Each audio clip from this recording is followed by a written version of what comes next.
we'll start from the zona of President Duterte. President Duterte made a very categorical statement. He wants Train 2 passed, and he wants other tax measures passed, especially the mining, alcohol and tobacco. In other words, talagang kailangan niya ang pera. Bakit natin kailangan ng pera? Bakit kailangan ng pera? Sinusubaybayan po namin yung sa healthcare. At isa sa mga usapin ngayon ay yung pagpasa ng isang universal healthcare bill na magbubukas o mas magbibigay ng mas malapit na bibigyan ng access ho yung mahihirap natin na kababayan sa healthcare. So, especially po yung primary care, yung mga outpatient care po, yung mga consultation, labs, medicine. So, yan po ay ipapasa na this year. Mukhang ipapasa po this year because it's already in the Senate. And that is one of the programs that will be needing additional funds. In other words, the alcohol and the tobacco taxes will go towards financing yung universal health care. Lahat ang mga Pilipino kasama dyan, especially the poor. Yes. Di ba? Alam nyo, sinasabi niya, meron kayong package and you have yung train packages nyo. So, nagkaroon kayo ng train 1. Ilang cars? Call it? Kabusos. Opo. We're looking at 5 packages. 5 packages. Pero meron ho kasing naiwan dun sa train 1. So, yung napasa po, 1A po yon. Meron po tayong 1B. Yun po yung lifting of absolute bank secrecy and tax amnesty. Alright. In other words, hindi pa pala tapos ang train 1 kasi ang 1A lang ang napasa. Tapos meron pang 1B. And this 1B has to do with lifting of the bank secrecy law. Opo. In addition to the Philippines, may isa pa pong bansa na may absolute bank secrecy. Yun po ay Lebanon. So, tayo na lang ho dalawa ang meron. Tapos, kasabay po nun ay yung amnesty. Moving forward from January 2018, 6% na lang po yun. But it's not retroactive. So, the amnesty po will do such things as make yung estate tax reduction retroactive. Para sa mga mayayaman lahat yan. Hindi lang po. Anong sabi ng sekretary mo? Sabi ho niya, dapat magkasama talaga yon. If we're gonna pass an amnesty, dapat ho kasabay yung lifting. Why do we need to lift the bank secrecy law? We don't have any mechanism to look into potential fraud when there is just cause. Pag meron na po kasing evidence na someone is cheating on taxes, we don't have any mechanism to look into their bank accounts. Now, Train 2. Yes. So, ano itong Train 2? Ang Train 2 po ay para talaga sa mga small and medium enterprises natin. Kasi po, ang Pilipinas ang may pinakamataas na corporate income tax rate. Yung mga negosyo po sa atin, nagbabayad ng around 30% tax rate, which is the highest in ASEAN.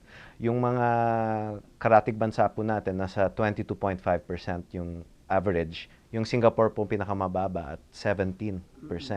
So, ang Pilipinas po talaga ang may pinakamataas na rate. Ngayon, gusto po natin ibabayan, especially for our SMEs, kasi 95 to 97% of businesses in the country are small and medium enterprise. How many of those businesses pay taxes? A large majority po, Tita Winnie, are micro. The micro po are exempt. Of the 915,000, 800,000 are micro. So, natira po, a little more than 100,000. 800,000 are micro, so wala na yan. Di ba? Opo. Alright, so you have 115,000. Yes. How many of those 115,000 corporations actually declare and pay income taxes? These are the ones that are registered. So, ito po yung mga nagbabayad. Yung concern po namin on the corporate income tax reduction is that it will lead to losses of revenue. Pag nabawasan po yung revenue ng government, syempre, yung public services ho na pinopondohan din ng gobyerno, maaapektuhan din po iyon. Which is why, ang pagbaba ng corporate income tax, according to the DOF version, conditional po siya. Because 1% of income tax in 2016 pesos is around 26 billion pesos. Yan po yung 1% reduction. So, every 1% of CIT, of corporate income tax, kwan ho yan, equal to 26 billion na makukuha ho natin from reducing redundant incentives, yung mga tax incentives na binibigay ho natin, because some are given for good reasons and those should be retained. Pero meron ho kasing mga incentives na masyadong matagal na or hindi naman ho talaga nakatulong sa ekonomiya natin. Tignan natin ha, Joanna, ang punto mo is magkakaroon ng mawawalaan ng revenues ang government. Your point is this revenue loss will be compensated for by the removal of incentives for some firms. For In some. other words, is a rationalization. It's a- Hindi naman lahat ng Opo. incentives We want to maalis. give incentives kasi they can lead to very good things. More jobs, investment in the countryside, research and development, better export performance. Lahat ho yan, those are good reasons for giving incentives. Okay. Pero meron ho kasing medyo abusive na talaga. Sa Pilipinas lang ho kasi ang may forever incentives. Ibang bansa ho, maximum 20 years. Sa atin po, merong 20, 30, 40. Yun ho yung kailangan ho natin tingnan ng maayos. And we have numbers now from 2015, which is the first year na talagang na-implement magkano ito. yun? Tita Winnie, it's 301 billion pesos in 2015 alone. 301 billion of all incentives Yes. given. No, I'm not. Actual I'm, po yan. Yes, I'm talking about the incentives that should be removed. According to my colleague, Professor Reside, at least, about 150 billion are totally unnecessary because those corporations would have come in anyway Tita Winnie, without the incentives. that will offset a 5% reduction or more of our corporate income tax Of rate. course. Which is why the proposal is to have a criteria para ho sa pagbigay ng insentibo. The first is that the incentives are given based on performance. And the performance that we are looking for is, for instance, pag-create ng magagandang trabaho. That's one. Bringing new research and technology to the Philippines. That's another reason. Meron pa po, investing in the countryside, outside of the mega cities. Yan po, magagandang rason. Nako, that's going to be another set of criteria that will be, that will make the Board of Investments so powerful again. Sundan nyo na lang yung textbook. Basta, footloose industries, in other words, they can go to Malaysia as well as China as well as the Philippines. That's the one who you need to give incentives para pumunta sila sa inyo. Meron pa rin po tayong magandang rason para magbigay ng incentives other than yung consideration po ng mga footloose industries. Kapag yung social benefit po, kunyari ng isang industriya, is greater than the private returns of that company, maganda rin po sana. Give me an example of an industry whose social returns are greater than its private returns. Give me an For example. example, ma'am, if there will be a transfer of technology, which And who is going to determine that a transfer of technology has taken place? That is going to be subject to negotiations and under the table.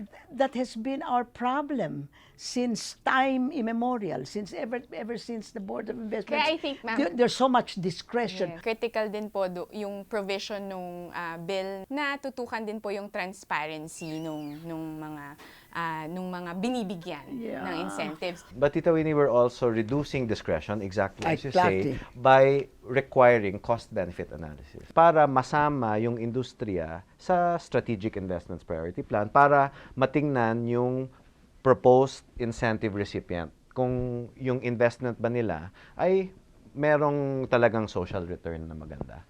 And then, Tita Winnie, so in addition to performance-based, we're also looking at transparency, as Joanne said. Only for those who are applying. Yes. Only if you want incentives. Yes. So this package is yung tinatawag po natin in the industry. It is revenue neutral. Hindi tataas yung revenues ng government because yung pagkababa ng revenue ng corporate income tax is going to be matched by pataas ng revenue from the removal of incentives, hindi ba? Yes, but we will still give incentives because many people are saying, Tito Winnie, aalisin daw lahat ng No, incentive. That's of not course true. not. Opo. And secondly, It's very important. Yes. And secondly, it will increase, hopefully, the productivity of our SMEs. Kasi if they're paying lower corporate income tax, pwede ho sila mag-invest in Ayun. improving their productivity or hiring more workers. Tito Winnie, our small and medium enterprises employ 63% of Filipino workers. Yes. But you know what? When that happens, you assume that the owner is going to invest more. That's what but we- that does not necessarily happen. That is a heroic assumption. It will just keep the profits to himself. Tita Winnie, we're seeing a stark contrast actually, if I may share this, between the incentive recipients and the non-incentive recipients. We've done a bit of analysis already. Alright. Ito po yung nakikita namin pagdating sa wages. Pagdating sa total, From the incentives. Well, both for incentive recipients and non-incentive recipients, nakamatch ho based on size, based on industry.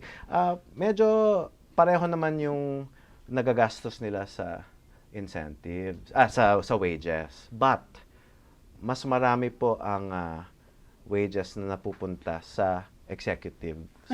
Doon ho sa That's mga what I mean. nakatanggap ng incentives. Right. Now, there is some talk about how will the train 2 affect the call centers. But call centers are footloose.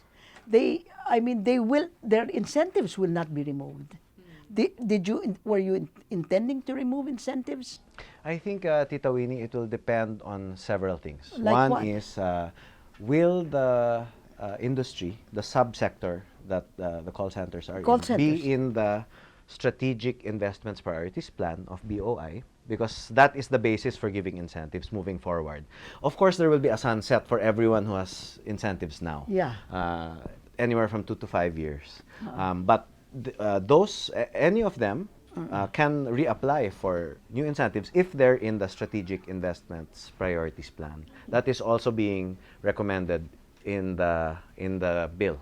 I think in the short list po of the SIPP already includes IT and BPO. Oh, So, talaga? nandun pa po. Andun pa. But then there will be a need for cost benefit, of Yes. course. And Ayun, these companies must show They have to prove. transparently Yes. that there is a cost benefit to that the benefits are greater outweigh than the the cost. costs. Yes. Okay. Opo.